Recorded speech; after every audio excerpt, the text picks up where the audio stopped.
Hello guys, welcome to my all friends. In this video lecture, we are talking about that basics of developmental biology. Okay, so in this previous video lectures, we are talking about this type of agenda. Okay, like that potency, specification, commitment, induction and competence. इन सभी के साथ हमने deal कर दिया है. उसकी basic terminology हमने जान ली है कि उसको क्या बोला जाता है और उसका क्या क्या इम्पोर्टेंस है. ओके, उसके क्या टाइप्स है एज वेल एज अगर ये नहीं होता है तो क्या होता है और अगर इसके सिवा कुछ दूसरा होता है तो क्या होता है. वो सारी हमने जितनी भी टर्मिनोलॉजी से जितने भी क्वेश्चंस आ सकते हैं वो हमने प्रीवियस वीडियो के अंदर देख लिए. In this video lecture we are talking confuse कर देते हैं. तो इसके अंदर हम इसके साथ डील करने वाले हैं. मैं आपको जस्ट रिकॉल करवा दूं कि हमने कितने तक पढ़ा है. ओके, पोटेंसी हो गया, commitment, specification, induction, competence, determination and differentiation के बारे में आज हम बात करने वाले हैं. इसकी this is a very important and इसके हिसाब से बहुत सारे क्वेश्चंस आते हैं एग्जाम्स के अंदर, तो हम इसी को डील करेंगे आज. ओके, किस टाइप के क्वेश्चंस आ सकते हैं वो भी हम इस वीडियो के अंदर देखने वाले हैं. And first of all the happy teachers day to all. For that, in this video lecture we are talking about that this type of phenomena, determination and differentiation. Okay, upcoming video lectures के अंदर ये सारी terminology से आप familiar हो जाओगे, ऐसा मैं कोशिश करूंगी कि morphological gradients, cell fate, cell lineages के बारे में हमने कुछ हद तक पढ़ा है, सेल फैट के बारे में. Okay, then after stem cells के बारे में कुछ न कुछ हमें पता है, लेकिन ये मैं ट्राई करूंगी कि स्टेम सेल्स पूरे कवर अप हो जाए. और genomic equivalence as well as cytoplasmic determinant से भी बहुत सारे क्वेश्चंस आते हैं, तो वो भी हम one by one cover up करेंगे. So first of all determination and differentiation, these two terminology which is very important. Understood this two terminology. Determination यानी कि आपने क्या कर लिया है, कोई गोल सेट किया और उसको क्या कर लिया है, डिटरमाइन कर लिया है कि हाँ मुझे यही करना है. ओके, लाइक दैट आपको CSR करेक्ट करना है तो करना ही है. आप कोई भी आपको मुश्किलें आएगी तो भी आप उसको क्लियर कर पाओगे. तो this is called determination power. Okay, तो यहाँ भी सेल के अंदर भी ऐसा ही होता है कि वो भी क्या कर देता है कि हाँ मुझे यही बनना है, तो उसको बोला जाता है डिटर्मिनेशन. ओके, स्पेसिफिकेशन जो है वो अलग टर्मिनोलॉजी. स्पेसिफिकेशन यानी कि उसका जो सेल फैट है वो डिटरमाइन नहीं हुआ है अभी तक. ओके, आप किसी भी एनवायरनमेंट में उसको रखोगे तो वो वही बन जाएगा. लाइक दैट अगर आपको CSR क्रैक करना था, ओके, लेकिन अगर आपको अभी एक जॉब मिल चुकी है तो आप उस एनवायरनमेंट के अंदर रह रहे हो, तो आप क्या करोगे, उसी एनवायरनमेंट में खुश हो तो आपने क्या कर दिया, अपना सेल्फ फैट जो है वो क्या कर दिया, चेंज कर दिया. तो this is called the specification, not a determination, right.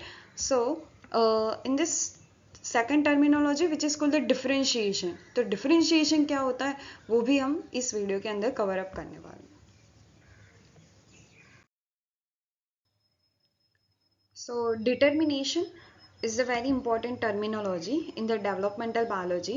This prefers that in that case the cell or group of cells become committed to particular fate or function during the development of organism. This commitment is irreversible. Okay, यानी कि ये जो commitment है वो irreversible है, वो फिर से पीछे नहीं हट सकती है. Okay, reversible नहीं है. हमने बहुत सारी बायोलॉजिकल रिएक्शंस देखी है. ओके, केमिकल रिएक्शंस देखी है, तो उसके अंदर क्या होता है वो रिवर्सिबल हो सकती है. ओके, सबस्ट्रेट में से प्रोडक्ट, प्रोडक्ट में से सबस्ट्रेट, वो ऐसे इंटर कन्वर्जन हो सकता है.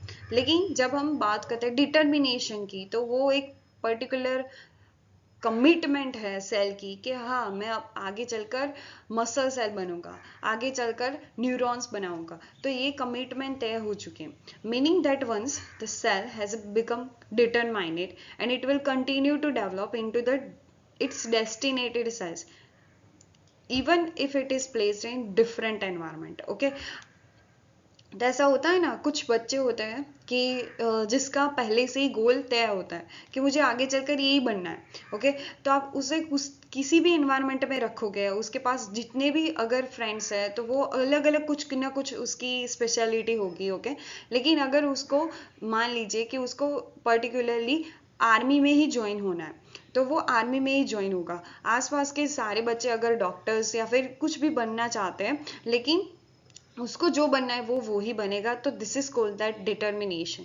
ओके, और ये जो है ना वो बहुत ही इंपॉर्टेंट फिनोमेना हो जाता है जब हम बात करते हैं डेवलपमेंटल बायोलॉजी की। जब सेल डिटर्मिनेशन में चला जाता है तब वो आगे उसको आप फर्दर पीछे नहीं ला सकते हैं। ओके, स्पेसिफिकेशन में है तो आप उसको ऑब्वियसली पीछे ला सकते हैं। नाउ स्पेसिफिकेशन वर्सेस डिटर्मिनेशन, तो वो हम देख लेते हैं कि at this stage the cell is on the path to become a particular cell type, but it is not yet fully committed. If placed in different environment, it might be changed of its fate. Okay, and what is the meaning of the determination? In this point, it is no return is chance. Okay, and the cell is irreversibly committed to its fate regardless of its environmental influences. Okay, उसके लिए कोई भी matter नहीं करता है, उसको जो भी एनवायरनमेंट में रखोगे वो वही बनेगा। Okay, this is called determination. Now अब ये जो डिफरेंस है ना, वो उसमें से बहुत सारे क्वेश्चंस आपको घुमा फिरा कर पार्ट सी में पूछे जाते हैं, तो वो ही मैंने ये जो पूरा एक टेबल फॉर्म है वो आपको दिया। Okay, so what is the meaning of the definition? Definition से ही स्टार्ट करेंगे। Okay, different determination and differentiation का क्या डिफरेंस है? सो डिटर्मिनेशन यानी कि commitment of the cell to specific fate और cell type, and differentiation is what?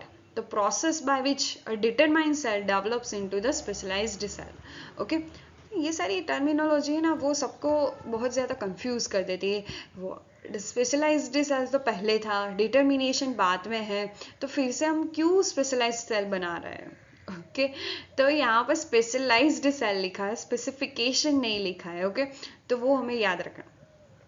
तो डिफरेंशिएशन से क्या होता है कि कोई भी डिटरमाइन सेल है वो पर्टिकुलर क्या कर लेता है, अपना सेल अपनी जो फंक्शनैलिटी है ना वो तय कर देता है कि मुझे यही करना है अभी। ओके, हमने डिटरमाइन तो कर दिया, हाँ चलो मुझे आर्मी में ही जाना है, लेकिन मैं आर्मी की ट्रेनिंग नहीं ज्वाइन करती, उसका जो फंक्शन है वो नहीं ज्वाइन कर देती, तब तक हमें नहीं पता चलेगा। ओके, तो this is called the differentiation. Differentiation यानी कि फंक्शन गेन कर लेना। अब now the stage in development, development के अंदर डिटर्मिनेशन कहाँ किस स्टेज के अंदर होता है? Which is occurs before differentiation. Okay, तो ये कब होता है? डिफरेंशिएशन से पहले होता है। यस, आपको पहले तो डिटरमाइन करना पड़ेगा कि मुझे क्या बनना है। ओके, तभी जाकर आप क्या कर सकते हो, उसकी हिसाब से आपकी जो भी ट्रेनिंग है या फिर कोई भी आपका जो फंक्शन है वो आप तय कर सकते हो। ओके, तो सेल में भी ऐसा ही होता है कि पहले उसने क्या कर दिया कि हाँ मुझे मसल सेल बनना है, तो उसने डिटरमाइन कर दिया। अब वो क्या बनेगा? मसल सेल से रिलेटेड जितने भी प्रोटीन्स है वो बनाएगा, या दैट एक्टिन, मायोसिन, ऐसे सारे प्रोटीन्स बनाएगा। तो this is called that differentiation. Differentiation यानी कि उसने अपना फंक्शन शुरू कर दिया है। Okay, now reversibility, what is the meaning of the reversibility? तो रिवर्सिबिलिटी यहाँ पर नहीं है, मैंने पहले ही आपको बता दिया कि determination that it is no chance of that reversibility. Okay, but whenever we are talking about that differentiation, also irreversible, ये भी क्या है? irreversible है, but involves the cell becoming specialized. Okay, कब ये irreversible है? कि जब सेल जो है ना वो पर्टिकुलर ऐसे फेज में आ चुका है कि हाँ मुझे अब यही फंक्शन करना है, उसने ये सारे प्रोटीन्स बनाना शुरू कर दिए हैं, तो अब वो क्या कहाँ पर आ चुका है? ये डिफरेंशिएशन स्टेज के अंदर आ चुका है, तो तब भी वो इरिवर्सिबल है। ये दोनों बातें हमें याद रखनी है, ये दोनों बातें बहुत कंफ्यूज कर देती है जब पार्ट सी के अंदर क्वेश्चंस आते हैं ना। ए क्वेश्चन राइट है, बी क्वेश्चन राइट है, सी डी उसमें से कौन सा इनकरेक्ट है, तो आपको ये ढूंढ के बताना पड़ेगा। Okay, then after one the fourth one, the molecular changes. Molecular changes के बारे में अगर हम देखें तो क्या होता है कि involves the changes in the gene expression that committed the cell to specific lineages. Okay, तो सेल स्पेसिफिक लीनिएज के अंदर अब एंटर हो चुका है। But whenever we are talking about the differentiation, तो यहाँ पर ये फंक्शनल जो जीन्स है, स्ट्रक्चरल स्पेशलाइजेशन है, वो कवर अप कर चुका है। तो this is called the differentiation. Okay, visible changes है यहाँ पर हमें कुछ भी नहीं दिखने को मिलते जब हम बात करते हैं अनडिफरेंशिएटेड सेल्स और डिटर्मिनेशन स्टेज। दोनों सेल्स के बीच में कोई भी मॉर्फोलॉजिकल चेंजेस हमें दिखने को नहीं मिलते। But whenever cell becomes specialized, cell become differentiated, okay, differentiated, not as specialized, visible morphological and functional changes which is appear. okay, तो यानी कि वो डिटरमाइन हुआ, पहले स्पेशलाइज था, उसके बाद उसने डिटर्मिनेशन किया, उसके बाद वो डिफरेंशिएशन पे जा रहा है, यानी कि अपना पर्टिकुलर फंक्शन जो है वो स्टार्ट कर रहा है बॉडी के अंदर, वो पर्टिकुलर अपना रोल जो है वो प्ले करना शुरू कर दिया है। तो this is called the differentiation. Okay, and the functionality of the determination cell is committed but not yet full perform the specialized function. तो अभी तक उसने specialized function करना शुरू नहीं किया है। like that muscle cell है, तो उसने मायोडी का फॉर्मेशन कर दिया है। ओके, बट अभी तक उसने अगर एक्टिंग मायोसिन बनाना स्टार्ट नहीं किया है, तो this is called the determination stage of the cell. Okay, but जैसे ही वो सारे प्रोटीन्स बनाना शुरू करेगा, अपनी एक्टिविटी शुरू करेगा, तभी जाकर उसको बोला जाता है कि this is called the differentiated cell. Okay, I hope you are clearly understood this terminology in your mind. Okay, इसमें से बहुत सारे क्वेश्चंस आते हैं। अपकमिंग वीडियो लेक्चर्स के अंदर हम जितना भी कवर अप करना चाहेंगे तो वो हम करेंगे, जितना भी डेवलपमेंटल बायोलॉजी का, और उसके बाद हम फोकस आउट करेंगे कि प्लांट फिजियोलॉजी पर। ओके, प्लांट फिजियोलॉजी से भी बहुत सारे क्वेश्चंस आते हैं, तो वो भी हम कवर अप करेंगे। Thank you so much for watching this video lectures and please like this video and subscribe my channel.